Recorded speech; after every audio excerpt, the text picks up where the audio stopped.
All right, the next question says, for the longest time, I've been using the RPE chart for my percentages. So, for example, if the exercise says set of 4 at 7, 8, 9 RPEs successively, I'd use the following percentages: 81, 84, 86. I recently read the revised coaching package FAQ you sent out and noticed that you state that you should use the top percentage for your set of 4 at 9, and then basically subtract 5% for the other RPE numbers. So it would be 76 and 81. My question is, I guess it was always like this and I missed it, or this was a recent change. Is the purpose of this to ensure that you hit the top set at the expense of some volume? This is not a recent change.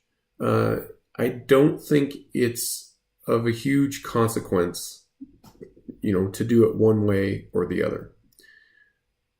In the way that you've been doing it, all your workup sets are a bit heavier. It leaves you a little bit less margin for error on things like bad days, etc. It also will mean that you get a bit more volume in. You also will have a bit more fatigue going into your top set, like you noted. I would recommend that you start doing it the way that I present in the FAQ. I think it'll result in some better top sets for you.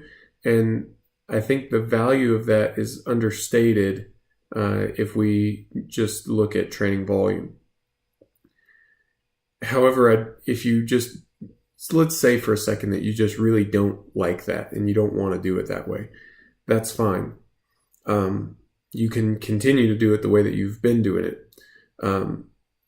Like I said, I don't think there's a huge difference one way or another. So long as you're hitting your RPEs correctly, then, that's going to be fine. And I realize that, it seems strange to say hit your RPEs correctly, although I'm telling you to basically use lighter weights on those earlier sets. And by doing that, you're probably going to be under say the first set RPE calls for a set of 4 at a 7. If you use what I recommend, which would be about 76% versus 81, I realize that your RPE could be and probably will be around a 6. That's okay. I'm okay with you undershooting those early workup sets. What I really want to see is that you hit a good top set and that you adhere to those RPEs after that. The reason that it's written the way that it is, I have basically always had the same recommendation in terms of working up. The program used to say work up to a top set of 4 at a 9 RPE, but people would want to do singles all the way up. They would make too big of jumps on the way up and otherwise just mess up their top set. So we reworked the way that we wrote the program so that it better conveyed the message that I wanted it to convey. And we're at the point where it's pretty much what I'm asking you to do.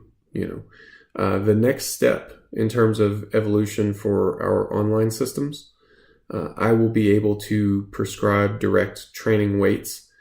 So this will be even more clear, I would say, in the coming few months. Once we get this new system rolled out, it will be able to tell you exactly what weights you should do on the way up based on your previous performance. So there will be even less ambiguity and less confusion in terms of what weight you should put on the bar. So hopefully that helps. Again, I don't think it's a big difference one way or another. It's a good question though.